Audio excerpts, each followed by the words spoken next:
제 나이 60세가 되도록 결혼한 후 36년간 막내 아이 8세까지는 가정에서 부업하며 생활했고 그 후부터는 식당 일하며 수혜점, 커피숍, 당구장, 직장 등을 계속 일하고 살았지만 오늘까지 계속 경제난에 허덕이며 살고 있는데 가족은 알아주지도 않고 가세는 호전 안 되고 기울어져 가고만 있어 가슴이 엉어리가 되어 우울증에 시달리고 있는 실정이며 남편의 음주는 36년간 계속되고 3년 전부터는 직장에 연관되는 사람과 외도까지 이어져 생활이 너무 힘든 실정에 있습니다.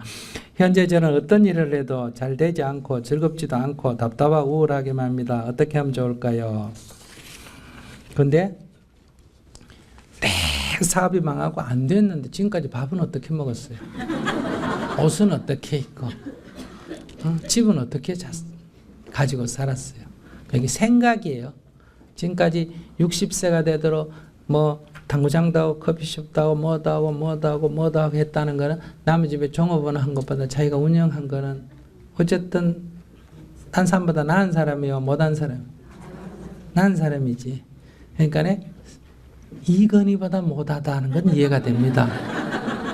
그러나 이것은 나은 사람에 속합니다. 그럼 이 사람이 안 된다고 하는 것은 실제로 안 되는 게 아니라 마음이 늘 생각에 사로잡혀서 나는 안 된다 이런 생각 속에 사는 사람이에요. 그래도 진짜 안 되는 사람은 당구장 한번 망해버리면 그 다음에 아무것도 안 돼야 되잖아. 그죠? 남의 돈을 빌리든 어떻게 하든 수혜점 하다가 커피숍 하다가 당구장 하다가 직장생활 했다는 것은 어쨌든 직장을 아직까지도 60이 됐는데도 보통 직장 없는 사람 많은데 본인은 직장이 지금 있어요 없어요? 있으니까 이게 지금 요즘같이 실업자 많은 형편에 60세 된 할머니가 직장 있다면 괜찮은 사람이 안 괜찮은 사람? 괜찮은 사람. 그러니까 지금 자기가 괜찮은 조건에 있는데도 늘 욕심이 앞서기 때문에 나는 안 된다. 그러니까 자기를 부정적으로 보기 때문에 인생이 계속 고달픈 거예요. 그리고 남편이 저렇게 술 먹고 저렇게 하는 거는 나는 열심히 하는데 남편은 나쁘다 이렇게 생각하지만은 설령 내가 돈을 벌어가 남편을 먹여 살리더라도 내가 돈 벌었다는 몇 마디 말 때문에 남편을 기분 나쁘게 해서 내 공덕이 하나도 없어지고 자기는 기분 나쁘니까 술만 먹고 이렇게 될 수도 있어요. 그러니까 가족들이 안 알아준다 이런 것도 전부 내 업이에요. 그러니까 이것을 남편을 탓하고 자식을 탓하면 죽을 때까지 이렇게 살게 된다. 그러니 지금부터 생각을 바꿔야 돼. 형편이 나쁜 거 아니에요. 남편이 돈 벌고 내가 얻어먹는 게 좋아요? 내가 돈 벌어서 남편 먹여 살리는 게 좋아요? 예? 얻어먹는 게 좋아요?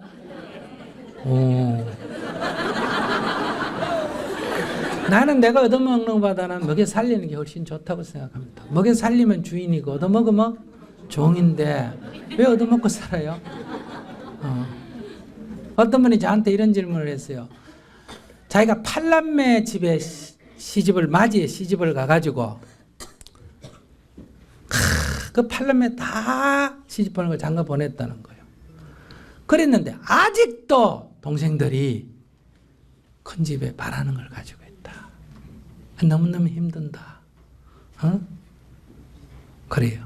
그래서 내가 그럼 뭘 원하는 거예요? 사람들이 나한테 아무것도 이제 더 이상 바라는 게 없었으면 좋겠습니까? 그러니까 예, 그래요. 그거 어떻게 빨리 해결할까요? 시간 좀 걸리게 해결할까요? 빨리 해결하면 좋겠죠. 예. 그래서 탁 망해버려라.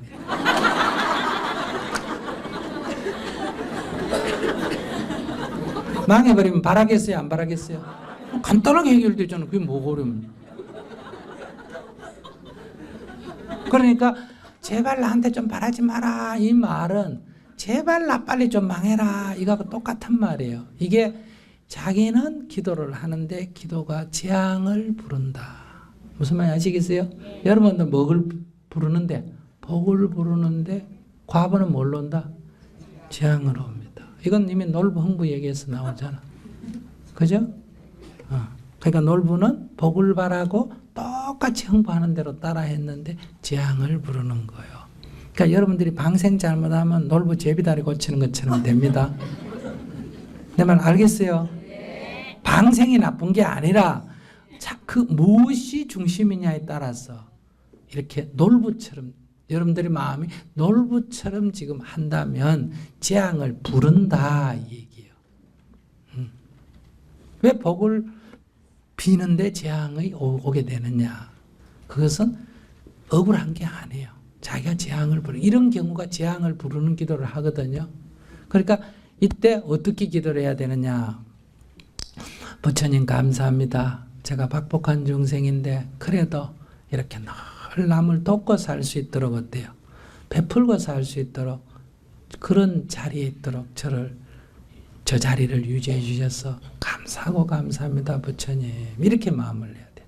그러면 늘 죽을 때까지 그래도 얻으러 오는 사람의 지위가 되는 게 좋아요? 죽을 때까지 얻어먹으러 가는 지위가 좋아요?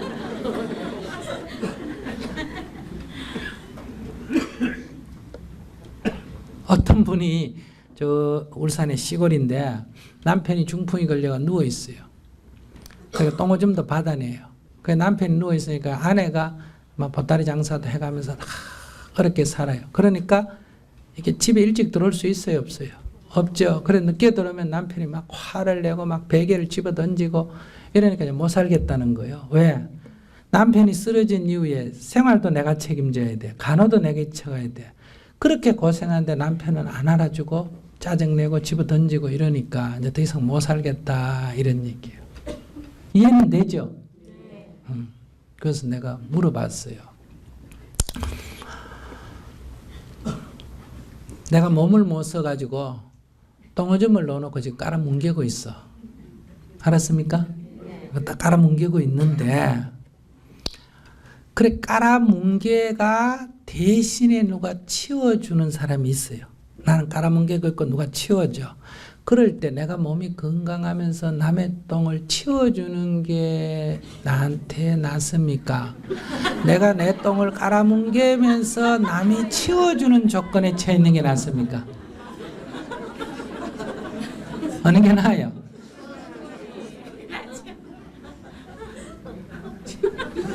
아니 똥떡 누가 깔아뭉개가 있으면 남이 치워주면 얼마나 좋아요. 내 똥까지도 누가 치워주니 얼마나 이게 자랑스럽고 좋은 일이에요. 그러니까 이게 잘 생각해야 돼요. 내가 남편의 똥을 치워주면서 왜 내가 치워준데도 네가 신경질 내느냐 이렇게 생각하지만은 여러분들이 객관적으로 조금만 생각해 보면 치워주는 자가 유리한 자죠. 지 것도 못 치우는 사람이 불리한 생활 아닙니까? 그죠? 그러니 누가 짜증내는 게 정상이다. 남편이 짜증내는 게 정상이다. 나는 내가 장사하니까 힘들고 늦게 들어올 일이 있었지만 똥을 놓았는데 자기 똥을 자기가 못 치우고 깔아뭉개가 2시간, 3시간이 지났는데도 아내가 안 들어오면 그 누워있는 사람 짜증 날까 안 날까? 나겠지. 그러니까 이게 진리로 나타나는 현상인데 이걸 굉장히 억울한 현상으로 받아들인다는 거예요. 입장을 바꿔놔도 똑같이 되는데 그래서 제가 그럼 바꿔서 한번 해볼래? 내가 그렇게 그게 좋으면 바꿔서 하지 내가 어느 게 좋겠냐? 그래도 바깥에 장사하고 똥 치워주는 게 낫지. 거기 한번 누워있어 봐라. 1년, 2년은 고사하고 3일도 누워있기 어렵단 말이에요. 그러니까 그 누워있는 사람이 훨씬 더 힘든 사람이니까 덜 힘든 사람이 힘든 사람을 도와주고 이해해주고 그래 와서 짜증내면 아이고 여보 미안하다 늦었어. 아이고 똥을 넣어놓고 몇 시간이나 이래 있었네. 죄송합니다. 이렇게 말해라. 그러면 너도 편하고 나도 편하고 남편도 좋고. 그런데 남편이 이렇게 병들어 누워있는데 버리고 갔다. 일시적으로 좋을지 몰라도 남편이 죽었다 하고 돌아오면 후회될까 안 될까? 되겠지. 자식 보는데 면목이 있어요 없어요? 없지. 그럼 이거는 이것이 두고두고 내 숨 넘어갈 때까지 이게 나한테 짐이 된다 이거예요. 그런데 이렇게 생각을 딱 바꿔가 기도하면서 돌봐드리세요 내가.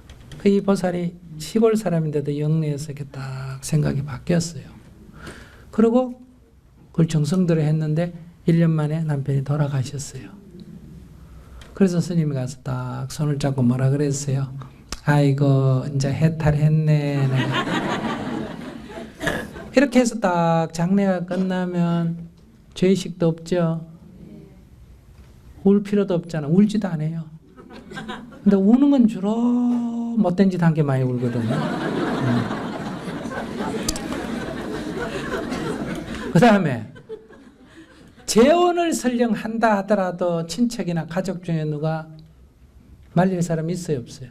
없어요. 그러니까 자기의 인생을 자기가 어떻게 만드느냐, 이게 굉장히 중요한 거예요. 근데 이분은 열심히 하기는 했는데 그 보살님처럼 장사하고 열심히 했는데 막 집 와서 남편하고 싸우고 짜증내고 안 알아준다고 울고 이렇게 살기 때문에 이 죽을 때까지 인생이 이렇게 갑니다. 그러니까 마누라가 벌고 남자는 집에 앉아 술이나 먹고 있을 수밖에 없는 게, 남자가 그러고 있는 남자가 속이 더 탑니다. 아무것도 안 하고 있는 남자. 그러니까 그 사람이 할 수 있는 건 뭐밖에 없다? 술 먹고. 그게 오래되면 습관화되고, 그럴 때 등 떠주고 위로해주고, 아이고 여보 참 무료하게 안 됐어 이러고 이렇게 더 잘해주고 이랬으면 이게 기운을 벌써 차렸지. 그러니까 지금이라도 남편한테 참회 기도를 하셔야 됩니다. 여보, 아이고 직장 없이 몇 년간 그렇게 살기가 얼마나 힘들어요. 그래도 세상에 남자로 태어나가지고 좀 어깨 힘주고 살아야 되는데 늘 이렇게 움츠러들고 사니까. 그래 맥을 못 추니까 누구한테라도 큰 소리 쳐야 된다. 마누라한테라도 큰 소리 쳐야. 그것도 안 하면 이제 죽어버리는 거예요. 그러니까 여보, 그래도 당신 나한테는 왕노릇 하십시오. 당신은 왕이로소이다. 이렇게 딱 받들어주면 기가 살고, 기가 살면 좋아지지요. 이런 건 다 전생의 업도 아니고 사주팔자도 아니고 하나님의 벌하심도 아니고 그냥 내가 어리석어서 생긴 거죠. 나에게 주어진 인생을 어떻게 지혜롭게 사냐. 난 열심히 살았다. 이것만 갖고 해결이 되는 거 아니에요. 내가 애들 키우고 공부시키고 내가 너희 위해서 얼마나 고생했냐. 이걸로 해결이 안 돼요. 그러니까 지혜로워야 돼요. 그래서 새로 마음가짐을 갖고 기도를 하셔야 된다. 이게. 스님, 복이 없다고 하는데 어떻게 기도하면 되는지요? 누가 복이 없다고 했나? 아이고, 너는 복이 없다. 이런 말을 어디 가서 뭐 점쟁이한테서 들었던, 어떤 스님한테 들었던 이런 말을 들었다 하면, 첫째, 무시할 것. 그건 누구 얘기다? 그 사람 얘기지. 그 사람 얘기에 내가 귀 기울일 필요가 없다. 이게 하나의 방법이고, 어떻게 지나가는 사람 얘기를 다 듣고 그거 다 따라합니까? 두 번째는 복이 없다니 참 다행이다. 아시겠어요? 복이 없다는 건 뭐 열심히 일했는데 손에 쥐는 게 없다 이 말이지. 100만 원 월급 받아 90만 원 저축하고 손에 10만 원밖에 안 남으면 복이 없는 축에 들어가거든요. 복이 없다는 거는 뭐 하는 거다?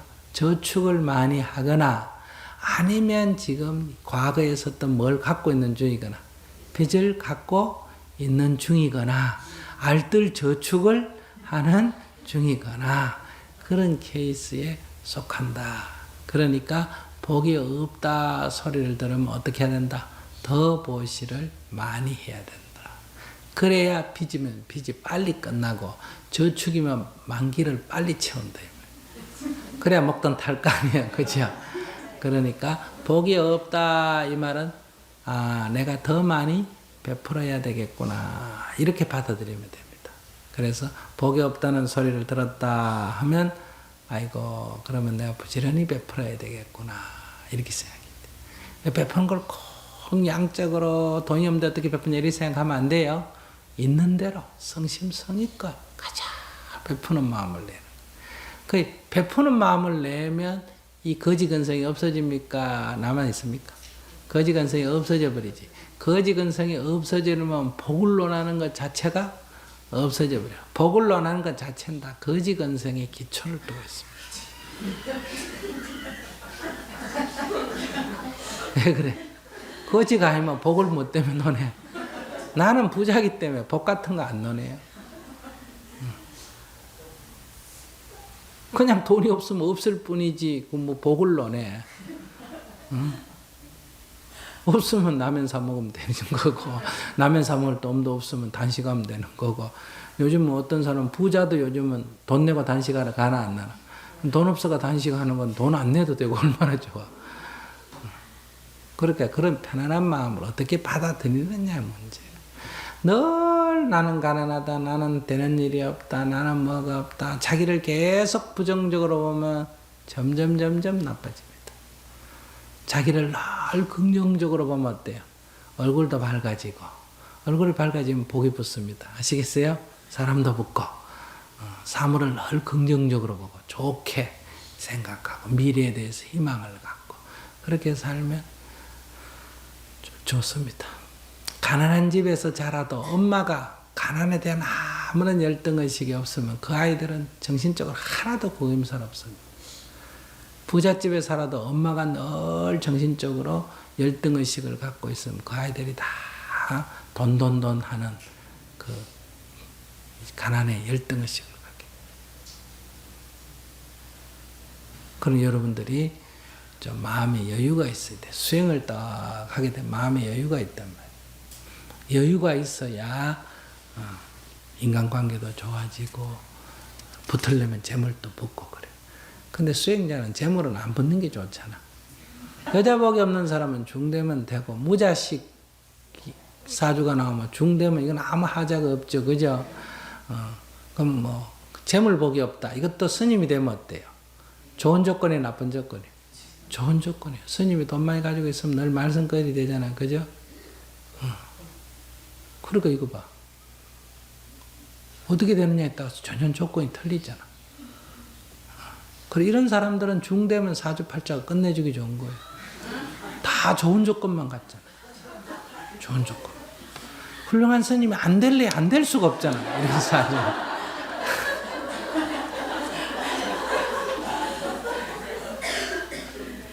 그래서 좋고 나쁜 게 없다 이런 얘기예요. 부드러운 데는 솜이 제일이고 날카로운 데는 칼이 제일이요.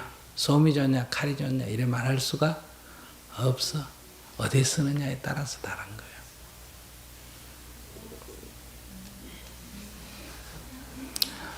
만약에 목이 아파 말이 안 나온다. 이게 나쁜 거예요. 이게 참 좋은 거예요. 묵언하는데 이보다 더 좋은 거예요. 노래가 안 해도 묵언이 저절로 되지 않습니까? 그죠?